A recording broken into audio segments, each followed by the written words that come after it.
మీ ఎలాంటి వ్యాపార ప్రకటనలకైనా వెంటనే మా ఛానల్ సంప్రదించండి. ఓం సదాశివ సమారంభాం వ్యాస శంకర మధ్యమాం అస్మదాచార్య పర్యంతాం వందే గురు పరంపరాం. జ్యోతిష్ శాస్త్రాన్ని భావితరాల వారికి ప్రసాదించిన ఋషుల యొక్క పాదపద్మాలకి నమస్కారం చేసుకుంటూ, అలాగే నాకు ఈ జ్యోతిష విద్యను నేర్పిన గురువర్యులు జ్యోతిష బ్రహ్మ కీర్తిశేషులు శ్రీ ఏరంకి సూర్యనారాయణమూర్తి గారు, సూర్యశ్రీ దైవజ్ఞ గారి యొక్క పాదపద్మాలకి నమస్కారం చేసుకుంటూ, ఓం శ్రీ మహాగణాధిపతి నమః, శ్రీ గురుభ్యో నమః, హరి ఓం. వీక్షకులందరికీ నమస్కారం.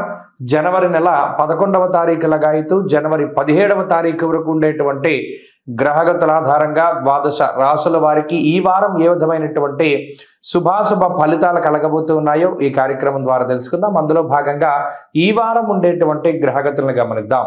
ఈ వారంలో మరీ ముఖ్యంగా గురువు మిథున రాశిలో సంచారం చేస్తూ ఉండగా సింహరాశి యందు కేతు ఉన్నారు. అలాగే బుధ కుజులు ధను రాశి యందు సంక్రమణంలో ఉన్నారు. రవి శుక్రులు మకర రాశి యందు ఉన్నారు. అలాగే కుంభమందు రాహువు యొక్క స్థితి ఉన్నది. శనేశ్వరుడు మీనరాశి యందు సంచరిస్తూ ఉన్నారు.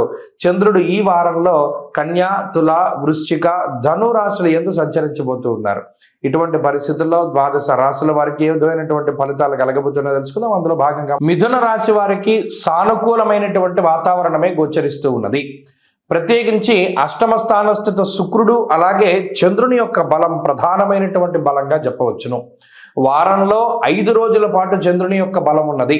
దాని వలన స్వస్థాన ప్రాప్తి ఆరోగ్య అన్నారు. అంటే మిథున రాశి వారికి అష్టమ శుక్రుడు అలాగే షష్ఠ చంద్రుడు కూడా ఖర్చులను తట్టుకోగలిగేటువంటి శక్తినిస్తారు. అంటే ఇక్కడ గమనించవలసిన విషయం ఏంటి అంటే ఆదాయం కన్నా ఖర్చు అధికంగా ఉంటుంది, కానీ ఈ వారంలో ఖర్చుని తట్టుకోగలిగేటువంటి గ్రహస్థితిని ఈ శుక్రచంద్రులు ఇద్దరు కూడా ప్రసాదిస్తున్నారు. అంటే మీరు ఏదైతే డబ్బు ఖర్చు పెట్టాలనుకుంటున్నారో దాన్ని ఖర్చు పెడతారో అది ఎలాగోలా పుడుతూ ఉంటుంది అన్నది శాస్త్రం.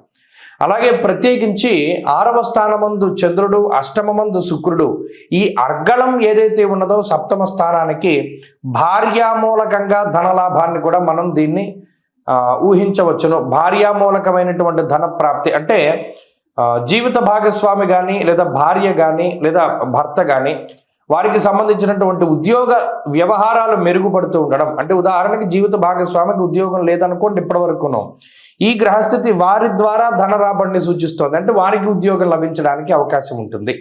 అలాగే సొంత ప్రాంతాలకు చేరుకోవడం, సొంత బంధువుల్ని సొంత మిత్రుల్ని కలుసుకుంటూ ఉండడం, మానసికమైనటువంటి ప్రశాంతతని పొందడం. అమ్మయ్య ఇంతకాలానికి మనం ప్రశాంతంగా ఉండగలిగాం, ఎటువంటి ఇబ్బందులు లేకుండా గడపగలుగుతున్నాం అనేటువంటి స్థితికి ఈ రాశి వారు చేరుకుంటారు. అలాగే ఇందాక చెప్పుకున్నట్టు ఖర్చు మాత్రం ఎక్కువగానే ఉంటుంది, దాన్ని దృష్టిలో పెట్టుకోవాలి. డబ్బు సమయానుకూలంగా వస్తుంది. అయ్యో మన దగ్గర డబ్బు లేదే ఎదుర పెద్ద కార్యక్రమం పెట్టుకున్నామని బాధపడని అవసరం లేదు. సమయానుకూలంగా ధనాన్ని ప్రసాదించేటువంటి శుక్రచంద్రులు ఇద్దరు మీ అందు ఉన్నారు. అందువల్ల అమ్మవారి యొక్క పాదాలు పట్టుకోవాలి.